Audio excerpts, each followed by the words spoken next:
நம்முடைய பாவங்களை தன் மீது ஏற்றுக்கொண்டார். பாரமான சிலுவைகளை சுமந்து கொண்டார். அவர் மனிதர்களால் நிந்திக்கப்பட்டார், மனிதர்களால் துன்புறுத்தப்பட்டார். கன்னத்தில் ஓங்கி அறைய சின்ன பிள்ளையை போல் அவர் ஏங்கி நின்றார்.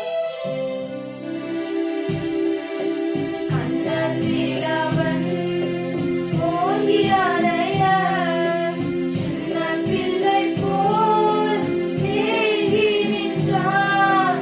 கன்னத்தில் அவன் ஓங்கி அறைய சின்ன பிள்ளை போல் ஏங்கி நின்றார். அந்த பிலாத்து கையை கழுவி ஆண்டவரை அனுப்புகின்றார். அந்த பிலாத்து கையை கழுவி ஆண்டவரை அனுப்புகின்றார்.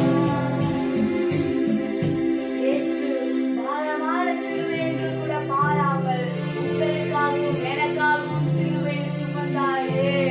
அவர் கூர்மையான ஆணிகளை கைகளிலும் கால்களிலும் அறையும் போது கூட அவர் தவிர்க்கவில்லை. ஏனென்றால் அவர் பாரமான சிலுவையை சுமந்து ஆணிகளை கைகளிலும் கால்களிலும் ஏற்கும் போது கூட உங்களையும் என்னையும் இயேசு நினைவு கூர்ந்தார். உங்களையும் என்னையும் இயேசு நேசித்தார்.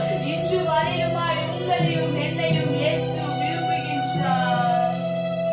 பாரமான சிலுவை என்று இறக்கி வைக்கவில்லை, கூர்மையான ஆணி என்று புறக்கணிக்கவில்லை. பாரமான சிலுவை என்று இறக்கி வைக்கவில்லை, கூர்மையான ஆணி என்று புறக்கணிக்கவில்லை. என்னை யோசித்தீரே, என்னை நேசித்தீரே, எனக்காக ஜீவன் தந்தீரே. என்னை யோசித்தீரே, என்னை யோசித்தீரே, நேசித்தீரே, எனக்காக ஜீவன் தந்தீரே. தடுமாறும் கால்களை கண்டேன், கண்கள் குலமாகி போனதையா. தடுமாறும் கால்களை கண்டேன், கண்கள் குலமாகி போனதையா.